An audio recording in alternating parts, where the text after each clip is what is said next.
Kayla, it's time to go to bed, Your Highness, the maid said. But Mommy and Daddy promised me a bedtime story, Kayla argued. Yes, they will be up here soon. You should pick a story before they come, the maid suggested. Kayla slithered over to her bookshelf and started looking through her storybooks. Eventually, she came across one that caught her eye.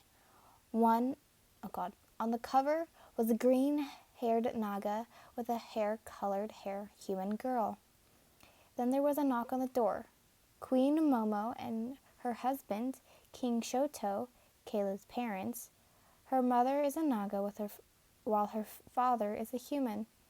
Did you pick out a book, sweetie? Her mother asked. Kayla placed the book on in her mother's hands, and her father tucked her into her bed. They each sat on either side of their daughter, and Momo began to read. It was a bright day in the village. This busy place restored at the edge of the large forest. In the middle stood tall mountains home to one of the greatest Naga kingdoms. Humans and Nagas were greatly divided. Within this village was a beautiful girl named Yin. She was, herbalistic in this small village. She had a small shop full of herbs. She also served tea there. At certain times of the day, she was a quiet girl, didn't really like to draw attention to herself. As she was tending to her garden, she could hear the whispers of a couple girls not so far away. Did you hear? A Naga snuck into the village to steal a body. It was that girl that fell in love with the monster. I heard it was Kaminari who took him down.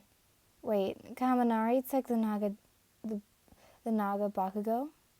Wow.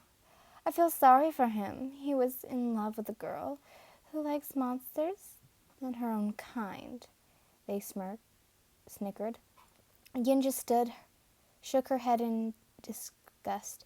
She knew that girl, not personally, but like a co-worker or business partner. She didn't deserve to be mocked like this, even after death. Yet Yin stayed quiet and continued her work. Sadly, there was just one person who would not leave her alone. A commander named Jock, who was smitten with Yin for a long time. Jock was a powerful warrior who could take down Nagas like they were nothing. The elders treasured him dearly, saying that this village would fall into Naga's hands without him. But Yin knew what kind of man he was, a flirt who was unfaithful or loyal, who couldn't keep it in his pants, even if his life depended on it. Hey Yin, you're looking lovely as usual, Jock cooed as he trapped her behind him in the wall. I need to get to work, Jock, Yin whispered sternly. Your job can wait. You're in the presence of me. That's clearly more important, he whispered huskily in her ear, sending shivers down her spine.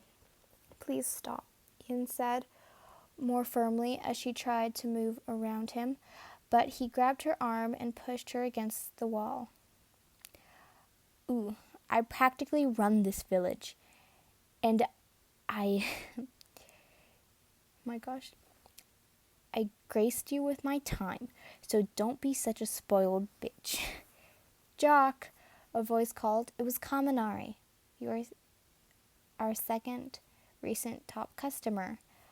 What do you want, Denki? Can't you see I'm busy right now? He snarled. Your break is over. It's my turn, Denki said with a glare. With a scoff, Josh shoved Yin to the ground and took his leave. My break only lasts an hour, so you might not want to be here when the time is up. An hour later, Yin decided to spend her time in the forest, away from the village, and most importantly, Jock. While in the peaceful forest, she collected plants among the way, singing to herself, or so she thought. Little did she know a pair of emerald green eyes watched her from the shadows, entranced by her. As she was skipping over rocks and across the pretty, strong river, she heard rustling behind her. She quickly turned around to see a large green Naga, just a few skips behind her. Time seemed to froze for her.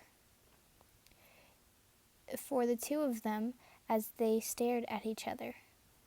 Still in shock, as they stared at each other, when Yin suddenly lost her footing and fell into the river. As the current pulled her downstream, her head was slammed into a large rock, and everything went black.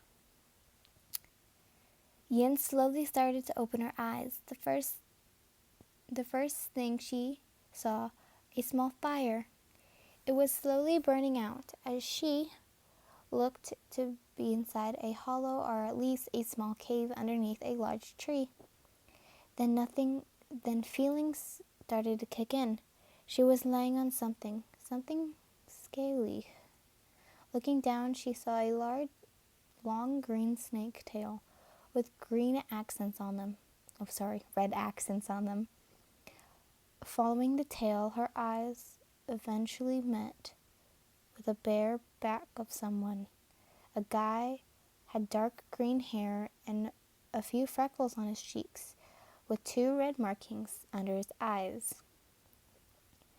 Yin managed to hold in her scream as she slowly tried to move, only for her right leg to cry out in protest, an unbelievable shout of pain through her leg. This time she couldn't hold in her scream. As she cried out in pain, the Naga stirred. He slowly uncoiled himself as he woke up. Yin watched as the Naga stretched, with a wide yawn revealing his long serpent teeth. Their eyes eventually met, and the Naga jumped back in shock as his face exploded red. I'm sorry, did I get too close? The Naga stuttered. Yin's face was shook between confusion and fear. Your leg was badly broken from the fall. Get something to help you, he shouted as he quickly slithered out of the hollow. Yin sat there for a while, in shock, but mostly confusion. The Naga's clothes were very fine silk, and 2 golden rings on his tail is real. So this Naga is either royalty or of nobility, which scared her even more. She's heard many stories of Nagas in high status, like to keep humans as servants or even pets. She heard many stories of how Nagas... Oh shoot, I already read that. Yet imagines the Naga's kind and gentle eyes flashed in her mind.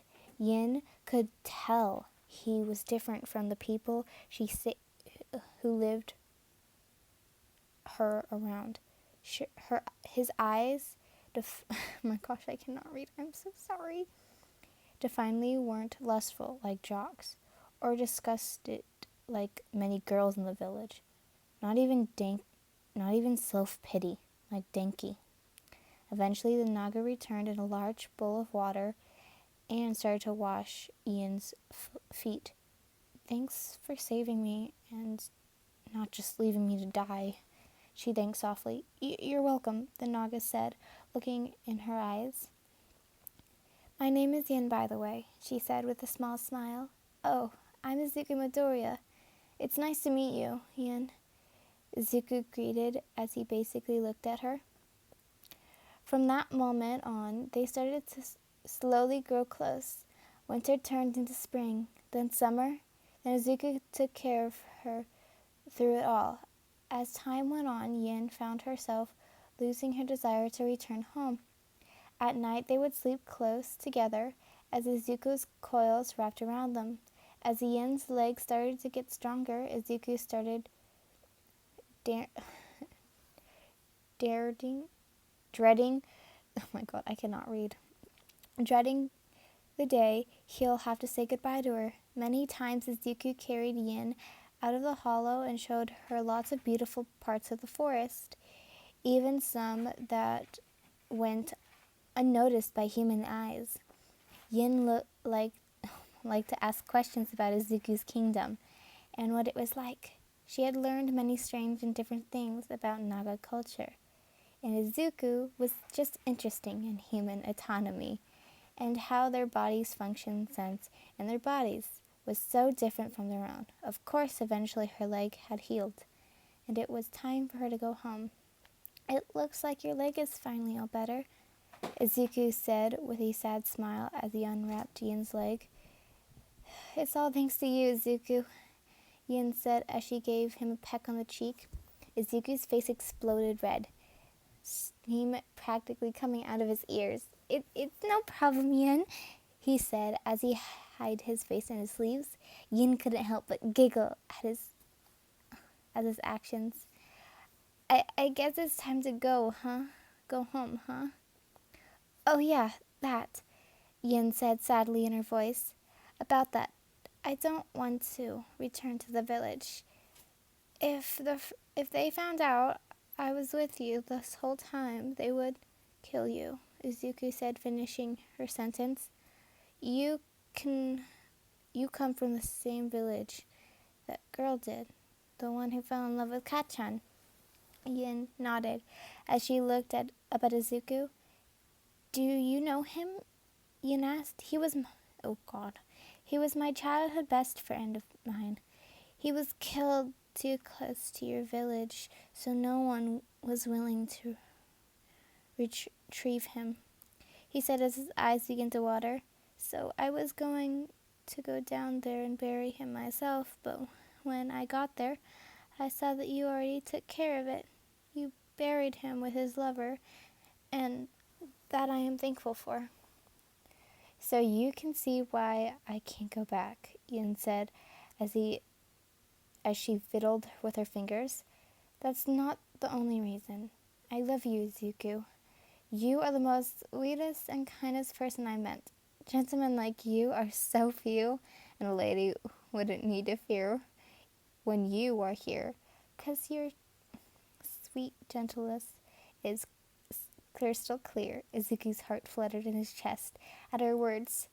So, mustering up the courage, he finally was able to stutter out, I love you, Yin," he said as his eyes shut. "I love you too," Yin said as she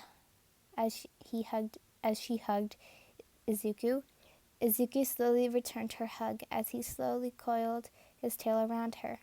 They looked up into each other's eyes, and slowly their lips coiled together. "The end," Momo said as she closed the book. "I like that story," Kayla said as she hugged the book closer to her. "I'm glad you did. Good night, sweetie," Momo said as she kissed her daughter good night. Her daughter quickly fell asleep with the book